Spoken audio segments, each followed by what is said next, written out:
in the room. Some bullies from another neighborhood pushed their way in, and Mike's dad suggested we shut down the business. So our comic book business shut down, and we stopped working on Saturdays at the convenience store. But Rich Dad was excited because he had new things he wanted to teach us. He was happy because we had learned our first lessons so well. We learned to make money work for us. By not getting paid for our work at the store, we were forced to use our imaginations to identify an opportunity to make money. By starting our own business, the comic book library, we were in control of our own finances, not dependent on an employer. The best part was that our business generated money for us even when we weren't physically there. Our money worked for us. Instead of paying us money, Rich Dad had given us so much more. Chapter 2. Lesson 2. Why teach financial literacy? It's not how much money you make, it's how much money you keep. In 1990, Mike took over his father's empire and is, in fact, doing a better job than his dad did. We see each other once or twice a year on the golf course. He and his wife are wealthier than you can imagine. Rich Dad's empire is in great hands, and Mike is now grooming his son to take his place, as his dad had groomed us. In 1994, I retired at the age of 47, and my wife Kim was 37. Retirement does not mean not working. For us, it means that, barring unforeseen cataclysmic changes, we can work or not work, and our wealth grows automatically, staying ahead of inflation. Our assets are large enough to grow by themselves. It's like planting a tree. You water it for years, and then one day it doesn't need you anymore. Its roots are implanted deep enough. Then the tree provides shade for your enjoyment. Mike chose to run the empire, and I chose to retire. Whenever I speak to groups of people, they often ask what I would recommend that they do. How do I get started? Is there a book you would recommend? What should I do to prepare my children? What is your secret to success? How do I make millions? Whenever I hear one of these questions, I'm reminded of the following story. The Richest Businessmen. In 1923, a group of our greatest leaders and richest businessmen held a meeting at the Edgewater Beach Hotel in Chicago. Among them were Charles Schwab, head of the largest independent steel company; Samuel Insull, president of the world's largest utility; Howard Hobson, head of the largest gas company; Ivar Kruger, president of International Match Company, one of the world's largest companies at that time; Leon Fraser, president of the Bank of International Settlements; Richard Whitney, president of the New York Stock Exchange; Arthur Cotton and Jesse Livermore, two of the biggest stock speculators; and Albert Fall, a member of President Harding's cabinet. 25 years later, 9 of these titans ended their lives as follows. Schwab died penniless after living for 5 years on borrowed money. Insull died broke in a foreign land, and Kruger and Cotton also died broke. Hobson went insane. Whitney and Albert Fall were released from prison, and Fraser and Livermore committed suicide. I doubt if anyone can say what really happened to these men. If you look at the date, 1923, it was just before the 1929 market crash and the Great Depression, which I suspect had a great impact on these men and their lives. The point is this. Today, we live in times of greater and faster change than these men did. I suspect there will be many booms and busts in the coming years that will parallel the ups and downs these men faced. I am concerned that too many people are too focused on money and not on their greatest wealth, their education. If people are prepared to be flexible, keep an open mind, and learn, they will grow richer and richer despite tough changes. If they think money will solve problems, they will have a rough ride. Intelligence solves problems and produces money. Money without financial intelligence is money soon gone. Most people fail to realize that in life, it's not how much money you make, it's how much money you keep. We've all heard stories of lottery winners who are poor, then suddenly rich, and then poor again. They win millions, yet are soon back where they started. Or stories of professional athletes who at the age of 24 are earning millions, but are sleeping under a bridge 10 years later. I remember a story of a young basketball player who a year ago had millions. Today, at just 29, he claims his friends, attorney, and accountant took his money and he was forced to work at a car wash for minimum wage. He was fired from the car wash because he refused to take off his championship ring as he was wiping off the cars. His story made national news and he is appealing his termination, claiming hardship and discrimination. He claims that the ring is all he has left, and if it was stripped away, he'll crumble. I know so many people who became instant millionaires, and while I am glad some people have become richer and richer, I caution them that in the long run, it's not how much money you make, it's how much you keep and how many generations you keep it. So when people ask, "Where do I get started?" or "Tell me how to get rich quick," they often are greatly disappointed with my answer. I simply say to them what my rich dad said to me when I was a little kid. If you want to be rich, you need to be financially literate. That idea was drummed into my head every time we were together. As I said, my educated dad stressed the importance of reading books, while my rich dad stressed the need to master financial literacy. If you are going to build the Empire State Building, the first thing you need to do is dig a deep hole and pour a strong foundation. If you are going to build a home in the suburbs, all you need to do is pour a 6-inch slab of concrete. Most people, in their drive to get rich, are trying to build an Empire State Building on a 6-inch slab. Our school system, created in the agrarian age, still believes in homes with no foundation. Dirt floors are still the rage, so kids graduate from school with virtually no financial foundation. One day, sleepless and deep in debt in suburbia, living the American dream, they decide that the answer to their financial problems is to find a way to get rich quick. Construction on the skyscraper begins. It goes up quickly, and soon, instead of the Empire State Building, we have the Leaning Tower of Suburbia. The sleepless nights return. As for Mike and me in our adult years, both of our choices were possible because we were taught to pour a strong financial foundation when we were just kids. Accounting is possibly the most confusing, boring subject in the world, but if you want to be rich long term, it could be the most important subject. For Rich Dad, the question was how to take a boring and confusing subject and teach it to kids. The answer he found was to make it simple by teaching it in pictures. My rich dad poured a strong financial foundation for Mike and me. Since we were just kids, he created a simple way to teach us. For years, he only drew pictures and used few words. Mike and I understood the simple drawings, the jargon, the movement of money, and then in later years, Rich Dad began adding numbers. Today, Mike has gone on to master much more complex and sophisticated accounting analysis because he had to in order to run his empire.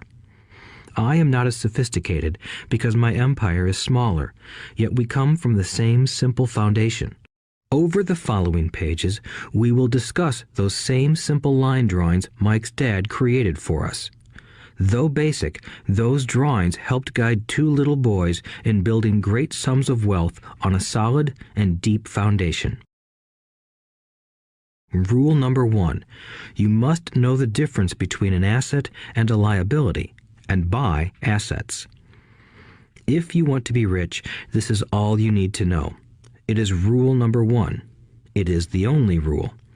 This may sound absurdly simple, but most people have no idea how profound this rule is. Most people struggle financially because they do not know the difference between an asset and a liability. Rich people acquire assets. The poor and middle class acquire liabilities that they think are assets, said Rich Dad. When Rich Dad explained this to Mike and me, we thought he was kidding. Here we were, nearly teenagers, and waiting for the secret to getting rich, and this was his answer. It was so simple that we stopped for a long time to think about it. "What is an asset?" asked Mike. "Don't worry right now," said Rich Dad. "Just let the idea sink in. If you can comprehend the simplicity, your life will have a plan and be financially easy. It is simple. That is why the idea is missed." "You mean all we need to know is what an asset is, acquire them, and we'll be rich?" I asked. Rich Dad nodded his head. "It's that simple." "If it's that simple, how come everyone is not rich?" I asked. Rich Dad smiled. "Because people do not know the difference between an asset and a liability." I remember asking, how could adults be so misguided? If it is that simple, if it is that important, why would everyone not want to find out? It took Rich Dad only a few minutes to explain what assets and liabilities were. As an adult, I have difficulty explaining it to other adults. The simplicity of the idea escapes them because they have been educated differently. They were taught by other educated professionals, such as bankers, accountants, real estate agents, financial planners, and so forth. The difficulty comes in asking adults to unlearn or become children again. An intelligent adult often feels it is demeaning to pay attention to simplistic definitions. Rich Dad believed in the KISS principle. Keep it simple, stupid, or keep it super simple. So he kept it simple for us, and that made our financial foundation strong. So what causes the confusion? How could something so simple be so screwed up? Why would someone buy an asset that was really a liability? The answer is found in basic education. We focus on the word literacy and not financial literacy. What defines something to be an asset or a liability are not words. In fact, if you really want to be confused, look up the words asset and liability in the dictionary. I know the definition may sound good to a trained accountant, but for the average person, it makes no sense. But we adults are often too proud to admit that something does not make sense. To us young boys, Rich Dad said, "What defines an asset are not words, but numbers. And if you can't read the numbers, you can't tell an asset from a hole in the ground." In accounting, Rich Dad would say, it's not the numbers, but what the numbers are telling you. It's just like words. It's not the words, but the story the words are telling you. If you want to be rich, you've got to read and understand numbers. If I heard that once, I heard it 1,000 times from my Rich Dad. And I also heard the rich acquire assets and the poor and middle class acquire liabilities. Here is how to tell the difference between an asset and a liability. Most accountants and financial professionals do not agree with the definitions, but these simple drawings were the start of strong financial foundations for two young boys. An asset is something that puts money in my pocket. A liability is something that takes money out of my pocket. This is really all you need to know. If you want to be rich, simply spend your life buying assets. If you want to be poor or middle class, spend your life buying liabilities. Illiteracy, both in words and numbers, is the foundation of financial struggle. If people are having difficulties financially, there is something that they don't understand, either in words or numbers. The rich are rich because they are more literate in different areas than people who struggle financially. So if you want to be rich and maintain your wealth, it's important to be financially literate in words as well as numbers. Numbers alone mean little, just as words out of context mean little. It's the story that counts. In financial reporting, reading numbers is looking for the plot, the story of where the cash is flowing. In 80% of most families, the financial story paints a picture of hard work to get ahead. However, this effort is for naught because they spend their lives buying liabilities instead of assets. Everyone has living expenses, the need for food, shelter, and clothing. It is the cash flow that tells the story of how a person handles their money. The reason I started with the story of the richest men in America is to illustrate the flaw in believing that money will solve all problems. That is why I cringe whenever I hear people ask me how to get rich quicker or where they should start. I often hear, "I'm in debt, so I need to make more money." But more money will often not solve the problem. In fact, it may compound the problem. Money often makes obvious our tragic human flaws, putting a spotlight on what we don't know. That is why, all too often, a person who comes into a sudden windfall of cash, let's say an inheritance, a pay raise, or lottery winnings, soon returns to the same financial mess, if not worse than the mess they were in before. Money only accentuates the cash flow pattern running in your head. If your pattern is to spend everything you get, most likely an increase in cash will just result in an increase in spending. Thus the saying, "A fool and his money is one big party." I have said many times that we go to school to gain scholastic and professional skills, both of which are important. We learn to make money with our professional skills. In the 1960s, when I was in high school, if someone did well academically, people assumed this bright student would go on to be a medical doctor because it was the profession with the promise of the greatest financial reward. Today, doctors face financial challenges I wouldn't wish on my worst enemy. Insurance companies taking control of the business, managed healthcare, government intervention, and malpractice suits. Today, kids want to be famous athletes, movie stars, rock stars, beauty queens, or CEOs because that is where the fame, money, and prestige are. That is the reason it is so hard to motivate kids in school today. They know that professional success is no longer solely linked to academic success, as it once was. Because students leave school without financial skills, millions of educated people pursue their profession successfully, but later find themselves struggling financially. They work harder, but don't get ahead. What is missing from their education is not how to make money, but how to manage money. It's called financial aptitude, what you do with the money once you make it, how to keep people from taking it from you, how to keep it longer, and how to make that money work hard for you. Most people don't understand why they struggle financially because they don't understand cash flow. A person can be highly educated, professionally successful, and financially illiterate. These people often work harder than they need to because they learned how to work hard, but not how to have their money work hard for them. The story of how the quest for a financial dream turns into a financial nightmare. The classic story of hardworking people has set a pattern. Recently married, the happy, highly educated young couple moves into one of their cramped, rented apartments.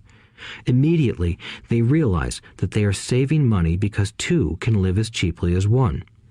The problem is the apartment is cramped. They decide to save money to buy their dream home so they can have kids. They now have two incomes, and they begin to focus on their careers. Their incomes begin to increase. As their incomes go up, their expenses go up as well. The number one expense for most people is taxes. Many people think it's income tax, but for most Americans, their highest tax is Social Security. As an employee, it appears as if the Social Security tax combined with the Medicare tax rate is roughly 7.5%, but it's really 15% since the employer must match the Social Security amount. In essence, it is money the employer can't pay you. On top of that, you still have to pay income tax on the amount deducted from your wages for Social Security tax. Income you never received because it went directly to Social Security through withholding. Going back to the young couple, as a result of their incomes increasing, they decide to buy the house of their dreams. Once in their house, they have a new tax called property tax. Then they buy a new car, new furniture, and new appliances to match their new house.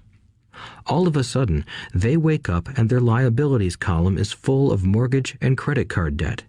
Their liabilities go up. They're now trapped in the rat race.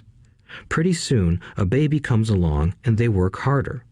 The process repeats itself. Higher incomes cause higher taxes, also called bracket creep. A credit card comes in the mail. They use it. It maxes out. A loan company calls and says their greatest asset, their home, has appreciated in value. Because their credit is so good, the company offers a bill consolidation loan and tells them the intelligent thing to do is clear off the high-interest consumer debt by paying off their credit card. And besides, interest on their home is a tax deduction. They go for it and pay off those high-interest credit cards. They breathe a sigh of relief. Their credit cards are paid off. They've now folded their consumer debt into their home mortgage. Their payments go down because they extend their debt over 30 years. It is the smart thing to do. Their neighbor calls to invite them to go shopping. The Memorial Day sale is on. They promise themselves they'll just window shop, but they take a credit card, just in case. I run into this young couple all the time. Their names change, but their financial dilemma is the same. They come to one of my talks to hear what I have to say. They ask me, "Can you tell us how to make more money?" They don't understand that their trouble is really how they choose to spend the money they do have. It is caused by financial illiteracy and not understanding the difference between an asset and a liability. More money seldom solves someone's money problems. Intelligence solves problems. There is a saying a friend of mine says over and over to people in debt. If you find you have dug yourself into a hole, stop digging. As a child, my dad often told us that the Japanese were aware of 3 powers: the power of the sword, the jewel, and the mirror. The sword symbolizes the power of weapons. America has spent trillions of dollars on weapons, and because of this is a powerful military presence in the world. The jewel symbolizes the power of money. There is some degree of truth to the saying, "Remember the golden rule. He who has the gold makes the rules." The mirror symbolizes the power of self-knowledge. This self-knowledge, according to Japanese legend, was the most treasured of the 3. All too often, the poor and middle class allow the power of money to control them. By simply getting up and working harder, failing to ask themselves if what they do makes sense, they shoot themselves in the foot as they leave for work every morning. By not fully understanding money, the vast majority of people allow its awesome power to control them. If they used the power of the mirror, they would have asked themselves, "Does this make sense?" All too often, instead of trusting their inner wisdom, that genius inside, most people follow the crowd. They do things because everybody else does them. They conform rather than question. Often, they mindlessly repeat what they have been told. Diversify. Your home is an asset. Your home is your biggest investment. You get a tax break for going into greater debt. Get a safe job. Don't make mistakes. Don't take risks. It is said that the fear of public speaking is a fear greater than death for most people. According to psychiatrists, the fear of public speaking is caused by the fear of ostracism, the fear of standing out, the fear of criticism, the fear of ridicule, and the fear of being an outcast. The fear of being different prevents most people from seeking new ways to solve their problems.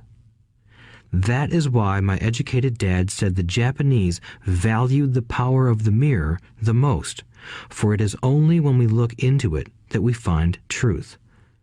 Fear is the main reason that people say, "Play it safe." That goes for anything, be it sports, relationships, careers, or money. It is that same fear, the fear of ostracism, that causes people to conform to, and not question, commonly accepted opinions or popular trends. Your home is an asset. Get a bill consolidation loan and get out of debt. Work harder. It's a promotion. Someday I'll be a vice president. Save money. When I get a raise, I'll buy us a bigger house. Mutual funds are safe. Many financial problems are caused by trying to keep up with the Joneses. Occasionally, we all need to look in the mirror and be true to our inner wisdom rather than our fears.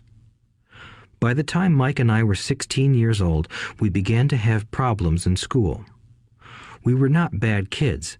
We just began to separate from the crowd. We worked for Mike's dad after school and on weekends.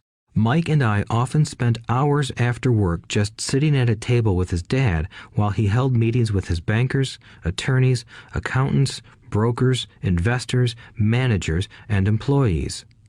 Here was a man who had left school at 13, who was now directing, instructing, ordering, and asking questions of educated people. They came at his beck and call and cringed when he didn't approve of them. Here was a man who had not gone along with the crowd.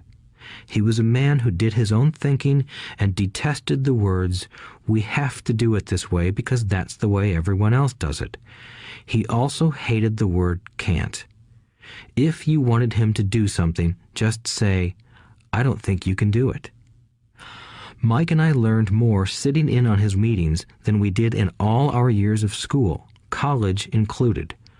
Mike's dad was not book smart, but he was financially educated and successful as a result. He told us over and over again, an intelligent person hires people who are more intelligent than he is. So Mike and I had the benefit of spending hours listening to and learning from intelligent people. But because of this, Mike and I couldn't go along with the standard dogma our teachers preached, and that caused problems. Whenever the teacher said, "If you don't get good grades, you won't do well in the real world," Mike and I just raised our eyebrows.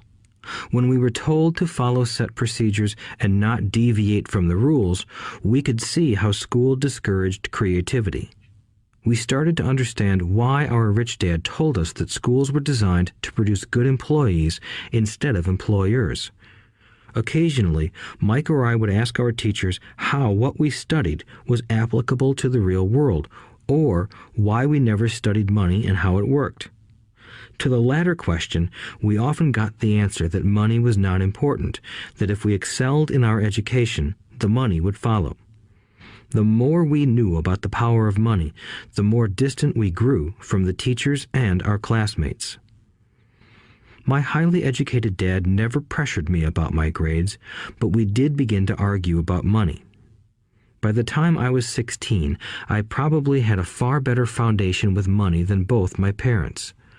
I could keep books, I listened to tax accountants, corporate attorneys, bankers, real estate brokers, investors, and so forth. By contrast, my dad talked to other teachers. One day, my dad told me that our home was his greatest investment. A not-too-pleasant argument took place when I showed him why I thought a house was not a good investment. I showed him the ancillary expenses that went along with owning the home. A bigger home meant bigger expenses, and the cash flow kept going out through the expense column. Today, people still challenge me on the idea of a house not being an asset. I know that for many people, it is their dream as well as their largest investment. And owning your own home is better than nothing. I simply offer an alternative way of looking at this popular dogma. If my wife and I were to buy a bigger, flashier house, we realize it wouldn't be an asset. It would be a liability since it would take money out of our pocket. So here is the argument I put forth. I really don't expect most people to agree with it because your home is an emotional thing, and when it comes to money, high emotions tend to lower financial intelligence. I know from personal experience that money has a way of making every decision emotional. 1. When it comes to houses, most people work all their lives paying for a home they never own. In other words, most people buy a new house every few years, each time incurring a new 30-year loan to pay off the previous one. 2. Even though people receive a tax deduction for interest on mortgage payments, they pay for all their other expenses with after-tax dollars, even after they pay off their mortgage. 3. My wife's parents were shocked when the property taxes on their home increased to $1,000 a month. This was after they had retired, so the increase put a strain on their retirement budget and they felt forced to move. 4. Houses do not always go up in value. I have friends who owe $1 million for a home that today would sell for far less. 5. The greatest losses of all are those from missed opportunities. If all your money is tied up in your house, you may be forced to work harder because your money continues blowing out of the expense column instead of adding to the asset column, the classic middle-class cash flow pattern. If a young couple would put more money into their asset column early on, their later years would be easier. Their assets would have grown and would be available to help cover expenses. All too often, a house only serves as a vehicle for incurring a home equity loan to pay for mounting expenses.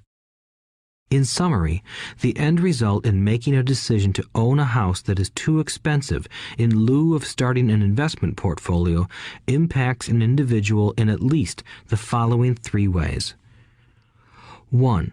Loss of time during which other assets could have grown in value. 2.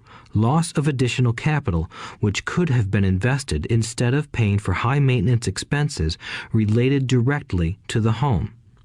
3. Loss of education. Too often, people count their house and savings and retirement plans as all they have in their asset column. Because they have no money to invest, they simply don't invest. This costs them investment experience.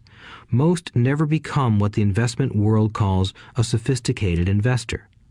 And the best investments are usually first sold to sophisticated investors, who then turn around and sell them to the people playing it safe. I am not saying don't buy a house. What I'm saying is that you should understand the difference between an asset and a liability. When I want a bigger house, I first buy assets that will generate the cash flow to pay for the house. My educated dad's personal financial statement best demonstrates the life of someone caught in the rat race. His expenses match his income, never allowing him enough left over to invest in assets. As a result, his liabilities are larger than his assets. Why the rich get richer. A review of my rich dad's financial statement shows why the rich get richer. The asset column generates more than enough income to cover expenses, with the balance reinvested into the asset column. The asset column continues to grow, and therefore the income it produces grows with it. The result is that the rich get richer. Why the middle class struggle. The middle class finds itself in a constant state of financial struggle. Their primary income is through their salary. As their wages increase, so do their taxes. Their expenses tend to increase in proportion to their salary increase, hence the phrase, the rat race. They treat their home as their primary asset instead of investing in income-producing assets. This pattern of treating your home as an investment and the philosophy that a pay raise means you can buy a larger home or spend more is the foundation of today's debt-ridden society. Increased spending throws families into greater debt and into more financial uncertainty, even though they may be advancing in their jobs and receiving raises on a regular basis. This is high-risk living caused by weak financial education. The massive loss of jobs in recent times proves how shaky the middle class really is financially. Company pension plans are being replaced by 401k plans. Social Security is obviously in trouble and can't be relied upon as a source for retirement. Panic has set in for the middle class. Today, mutual funds are popular because they supposedly represent safety. Average mutual fund buyers are too busy working to pay taxes and mortgages, save for their children's college, and pay off credit cards. They do not have time to study investing, so they rely on the expertise of the manager of a mutual fund. Also, because the mutual fund includes many different types of investments, they feel their money is safer because it is diversified. This educated middle class subscribes to the dogma put out by mutual fund brokers and financial planners. Play it safe, avoid risk. The real tragedy is that the lack of early financial education is what creates the risk faced by average middle class people. The reason they have to play it safe is because their financial positions are tenuous at best. Their balance sheets are not balanced. Instead, they are loaded with liabilities and have no real assets that generate income. Typically, their only source of income is their paycheck. Their livelihood becomes entirely dependent on their employer. So when genuine deals of a lifetime come along, these people can't take advantage of them because they are working so hard, are taxed to the max, and are loaded with debt. As I said at the start of this section, the most important rule is to know the difference between an asset and a liability. Once you understand the difference, concentrate your efforts on buying income-generating assets. That's the best way to get started on a path to becoming rich. Keep doing that and your asset column will grow. Keep liabilities and expenses down so more money is available to continue pouring into the asset column. Soon, the asset base will be so deep that you can afford to look at more speculative investments. Investments that may have returns of 100% to infinity. $5,000 investments that are soon turned into $1 million or more. Investments that the middle class calls too risky. The investment is not risky for the financially literate. As an employee who is also a homeowner, your working efforts are generally as follows. 1. You work for the company. Employees make their business owner or the shareholders rich, not themselves. Your efforts and success will help provide for the owner's success and retirement. 2. You work for the government. The government takes its share from your paycheck before you even see it. By working harder, you simply increase the amount of taxes taken by the government. Most people work from January to May just for the government. 3. You work for the bank. After taxes, your next largest expense is usually your mortgage and credit card debt. The problem with simply working harder is that each of these 3 levels takes a greater share of your increased efforts. You need to learn how to have your increased efforts benefit you and your family directly. Once you have decided to concentrate on minding your own business, focusing your efforts on acquiring assets instead of a bigger paycheck, how do you set your goals? Most people must keep their job and rely on their wages to fund their acquisition of assets. As their assets grow, how do they measure the extent of their success? When does someone know that they are rich, that they have wealth? As well as having my own definitions for assets and liabilities, I also have my own definition for wealth. Actually, I borrowed it from a man named R. Buckminster Fuller. Some call him a quack, and others call him a genius.